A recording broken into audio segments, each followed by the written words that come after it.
Здравейте и добре дошли отново на курса по PR или връзки с обществеността, на който ви помагам да изградите не просто продукт, услуга или бранд, а цялостна реалност. И в тази лекция ще си говорим за присъствие пред камера или как да се държите и как да говорите пред камера, защото в днешно време, той ще е ориентиран към социалните медии, само да кажа, в продължение на предишната ни лекция, и в днешно време страшно много хора, да не говорим масата хора, предпочитат да гледат видеа.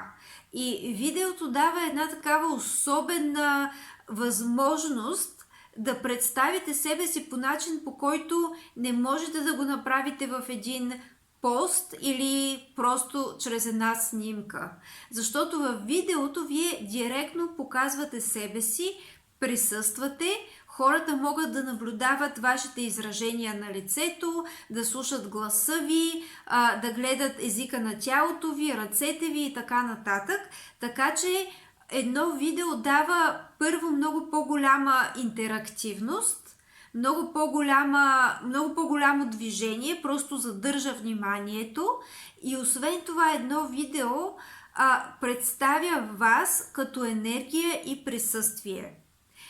Тук обаче много хора ще кажат: да, но аз не стоя добре на камера, аз не мога да се възприема, аз съм различен в реалния живот и когато застана пред камера. И това всъщност е нормално, защото в реалния живот вие не виждате себе си.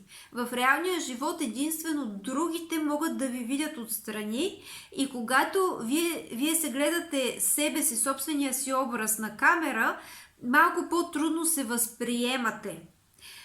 В същото време има много неща, които човек трябва да свикне, да ги ушлайфа, да ги оттренира и така нататък. Така че, ако искате да включите видеа или някакъв вид присъствие в тези видеоплатформи, с които да подпомогнете вашия бизнес или вашата кариера или вашата дейност, аз ви препоръчвам между другото да го направите. То е хубаво да се тренирате много добре, да говорите пред камера до такава степен, че това да стане ваш навик. Не просто когато дойде момента да сте пред камера да се стегнете и да не знаете какво да правите, а това да стане част от вашето ежедневие. Тоест, опитайте се всеки ден, поне за няколко минути, да направите едно видео и след това да гледате себе си на това видео. Като целта е да свикнете да гледате себе си и да видите какво всъщност не ви харесва в начина, по който се представите, за да може да работите по него. Но друг момент е това, че е хубаво да се престрашите. Помислете си, вие имате бизнес, който искате да развиете. Обаче в същото време имате притеснение от нещо, което реално може да ви помогне да достигнете до страшно много хора, които могат да ви станат реални клиенти. И всъщност това притеснение стои на пътя до някъде на това да постигнете нещо по много по-оптимален начин. Така че помислете си за всички хора, до които можете да стигнете, ако преодолеете това притеснение, и просто го направете. И в крайна сметка зависи доколко вие искате наистина да развиете вашия бизнес и доколко действително сте отдадени на това, което правите. Защото има хора, които примерно почват да развиват нещо, почват дали ще е YouTube канал, дали ще е TikTok някакъв канал, дали ще е в Instagram, и в един момент спират, в един момент не им се занимава. Нали, всичко това до каква степен реално имате желанието да го направите и до каква степен сте мотивирани да развиете вашия собствен бизнес. За това нещо си помислете, защото е имало време, в което вие трябва да дадете страшно голяма сума пари, за да може да прекъснат някой филм, за да сложат ваша реклама, примерно в някой филм, който хората гледат, И това пак няма да е толкова ефективно, колкото ако хората започнат да следят редовно, ако точните ви публики започнат да следят редовно вашия дали YouTube канал, дали TikTok канал, дали някакъв вид профил в Facebook, който да е професионален. Нали, ако хората започнат да харесват вашето съдържание, да ви следят редовно, да ви намират за полезни, вие вече сте постигнали ефекта, който допреди ерата на социалните мрежи трябва или да се дадат страшно много пари, за да се постигне наполовината, нали, този ефект, или примерно да имате някакви контакти, за да отидете някъде да стане един пиар материал, примерно в някакво, да кажем, ток-шоу. Така че помислете си. Помислете си, когато говорим за притеснение пред камерата, когато говорим за неща от рода на не се възприемам, не изглеждам добре на камера, не съм фотогеничен.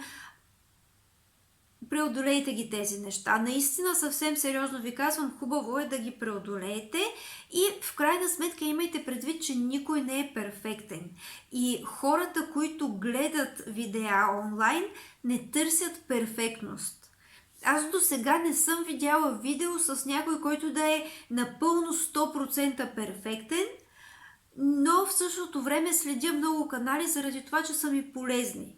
Заради това, че говорят по теми, които мен лично ме интересуват.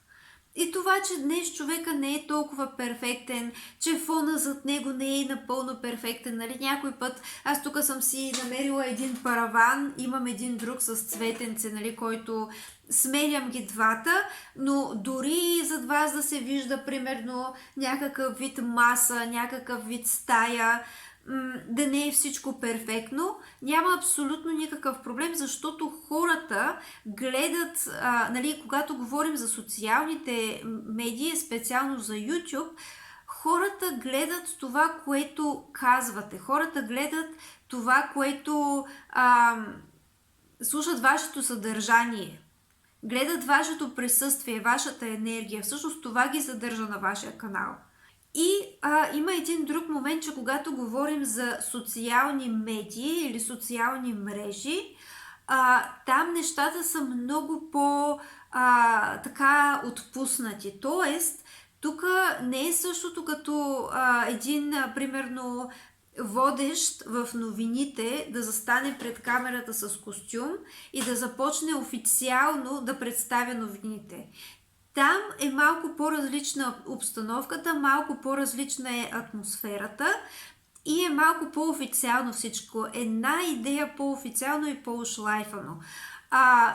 Социалните мрежи, YouTube и така нататък, те са малко по-кейжуал, ако мога така да се изразя. Тоест, те са малко в стаята на човека, в личното му пространство, сяда и започва да споделя своите мисли, нещо, което самия той прави и идва от самия него. И всъщност това е, което привлича и задържа вниманието върху вашия канал или върху вашия профил или върху вашите видеа. Тоест, вие трябва да си представите човека, който стои от другата страна на камерата и който ще ви гледа, който ще ви слуша, който по една или друга причина ще изгради някакъв вид отношение към вас. И трябва да говорите на него. Тоест, за него, вашето съдържание е направено за него, но трябва да говорите на него. На него какво би му било полезно, на него какво би му било забавно. Просто представете си, че този човек е пред вас и вие говорите на него, а не на камерата. И това е логиката. Зависи вече от вашия бизнес, зависи какво точно бихте искали да представяте, но най-хубавото е, когато използвате тези медии, социалните мрежи, профилите или примерно платформите, особено видеоплатформите, хубаво е да дадете нещо практично, Защото от една страна много хора се интересуват как могат да се решат някакви проблеми в дома. Примерно в къщата, в своя дом, някой му се налага от време на време нещо да поправи. И вие примерно показвате по какъв начин се поправят тези неща.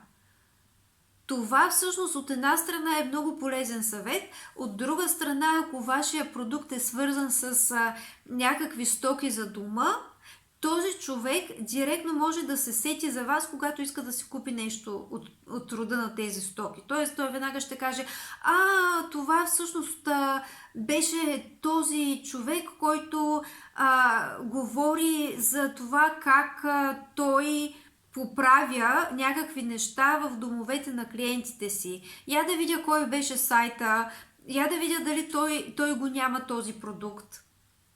И можете примерно да демонстрирате по какъв начин, да кажем, инсталирате някакви продукти. Ако примерно вашия, да кажем, вашия бизнес, ако е свързан с готвене или по някакъв начин с хранителната сфера, можете да направите един канал с рецепти, примерно с здравословни рецепти.